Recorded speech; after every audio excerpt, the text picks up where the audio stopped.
Okay, good morning everybody, it's Mike, and thanks for jumping on here with me this morning. You know, we've been talking this week about follow-up campaigns, right?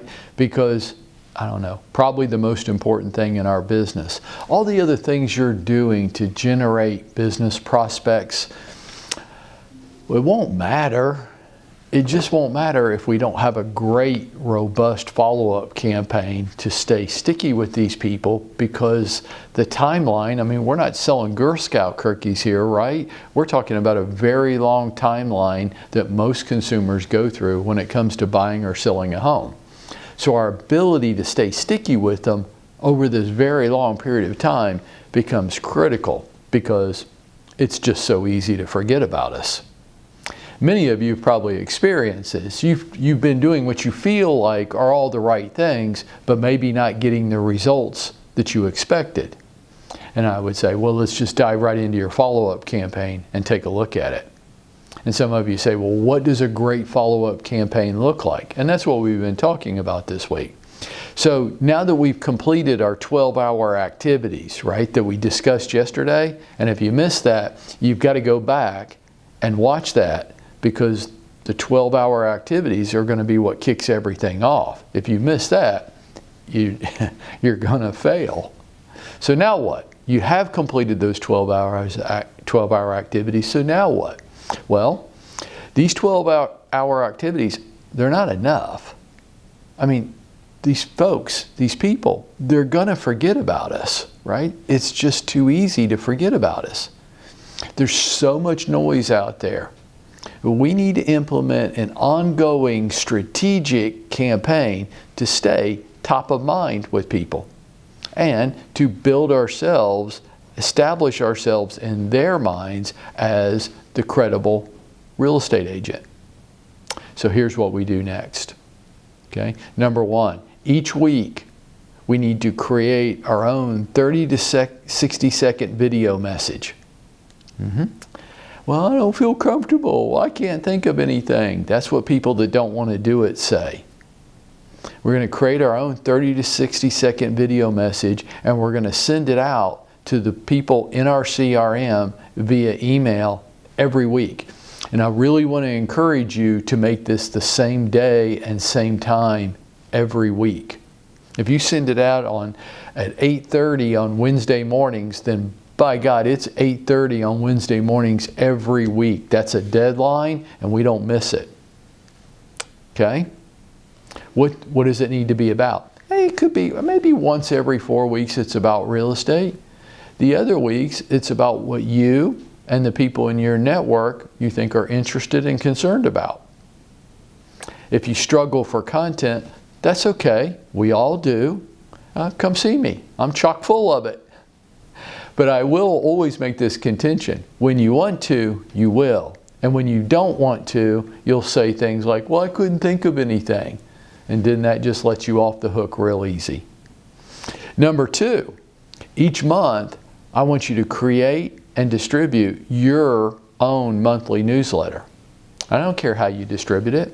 You can mail it. You can email it out. It doesn't really matter. If you ask me which one I would recommend, I would say mail it out, because you're already showing up in people's inbox. Show up in their mailbox. Now, a critical thing when it comes to this monthly newsletter. That crappy, generic newsletter that your CRM offers you sucks. And nobody wants to read that stuff. And I might be the only guy in your life that's willing to tell you that. That stuff sucks. Some of you have me on your distribution list, and I get your little Moxie newsletter. That's not a newsletter. That's spam. That stuff sucks. It's generic. It's third party. It has nothing to do with you, and it damn sure doesn't have anything to do with me. But you're sending it out to people because it's easy to do. Somebody put it all together for you. All you've got to do is do a mouse click or two. That's not what we're talking about here. I want you to have a template and create your own unique monthly newsletter, something that nobody else other than you could do. Number three, social media. Look, if you want to use social media as a free tool in your business, then there's a couple concepts that go with this. Number one, then you don't use social media like regular people do, non-real estate people. We are using social media. Well, Mike, it's my personal page. I don't care. Cut that stuff out. We want to be posting relevant content each day that establishes me as the top of mind, credible expert with the people in my network. Does it have to be all business all the time? Of course it doesn't. But it can't be silly. It can't be bragging and flaunting in nature, like you trying to show me how much of a bigger life you're living than everybody else.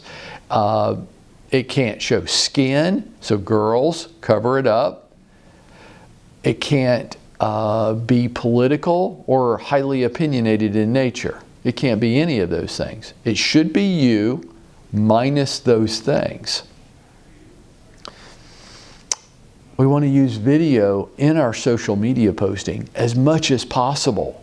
As much as possible. One of the things I see missing from most people's, most agents' social media is you. And if you agree with the fact that people do business with people they know, they like, and they trust, then you can't be posting content that doesn't have you in there, but you needs to have limits to it as well. So I don't need to see your nightclub life. I don't need to see your parties. I don't need to see your beach vacations. I don't need you to be big timing me, but I do want to experience you. And we probably want to create our own Facebook business page and then be inviting people to follow it all the time. I have no problem inviting people 5, 8, 10, 12 times to follow my business page. As many times as it takes to get you to do it.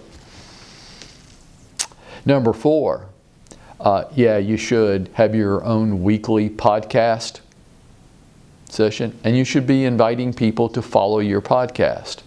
And then I would use our software to turn your podcast into a written text, and that's your blog. So I would have a podcast and a blog every week because people like to digest that stuff differently. Not everybody likes to listen to things. You can video your podcast because some people would rather watch it, like this call. Most of you have dialed in, but some of you would prefer to go to workplace and watch it. I guess because I'm so pretty. I don't know. I don't really care. I don't care how you like to digest it. I just want you to get it. You should have your own weekly podcast and blog, and you should be constantly inviting people in your network to follow you. And number 5, in this ongoing strategic campaign, right? We want to establish an appropriate phone touch campaign with each contact. What's appropriate? You're going to have to use your soft skills, your people skills to know